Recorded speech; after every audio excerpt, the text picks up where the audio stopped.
కార్తీక పురాణం 9వ రోజు పారాయణం. యమదూతల వివాదము. ఓ యమదూతలారా, మేము విష్ణుదూతలము, వైకుంఠం నుంచి వచ్చితమి. మీ ప్రభువగు యమధర్మరాజు ఎటువంటి పాపాత్ములను తీసుకురమ్మని మిమ్మల్ని పంపెను అని ప్రశ్నించిరి.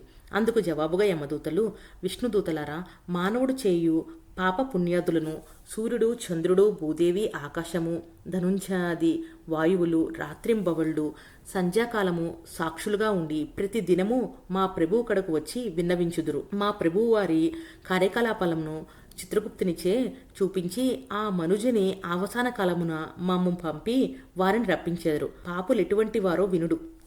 వేదోక్త సదాచారములు విడిచి వేదశాస్త్రంలో నిందించువారును, గోహత్య,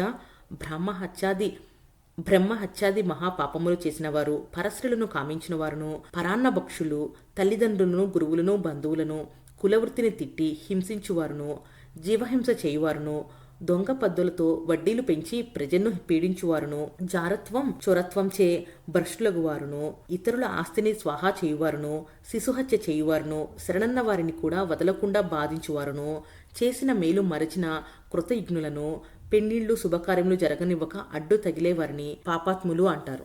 వారు మరణించగానే తన కడకు తీసుకువచ్చి నరకమందు పడదోసి దండింపుమని మా యమధర్మరాజు గారి ఆజ్ఞ.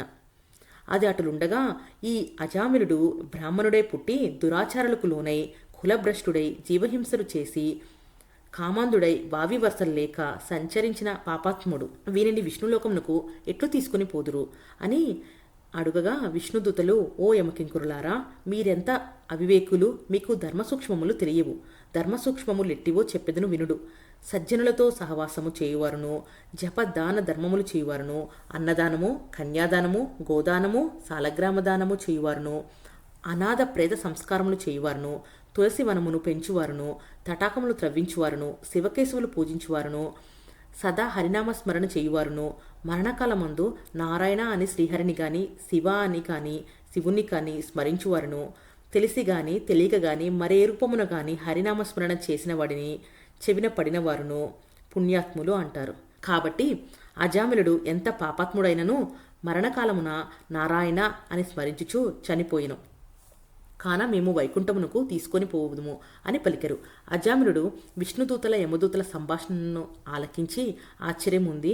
ఓ విష్ణుదూతలారా, పుట్టిన నాటి నుంచి నేటి వరకు శ్రీమన్నారాయణ పూజ గాని, వ్రతములు కాని, ధర్మములు కాని చేసి ఎరుగను. నవమాసములు మోసి కనిపించిన తల్లిదండ్రులకు సహితము ప్రణమిల్లలేదు.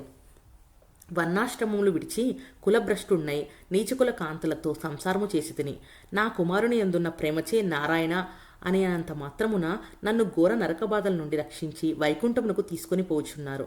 ఆహా, నేనెంత అదృష్టవంతుణ్ణు! నా పూర్వజన్మ సుకృతము, నా తల్లిదండ్రుల పుణ్యఫలమే నన్ను రక్షించింది అని పలుకుచూ సంతోషముగా విమానం ఎక్కి వైకుంఠమును కేగెను.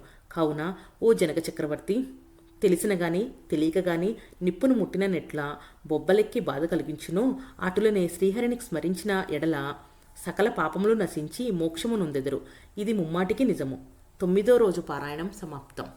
ఓం నమః శివాయ. హర హర మహాదేవ శంభో శంకర.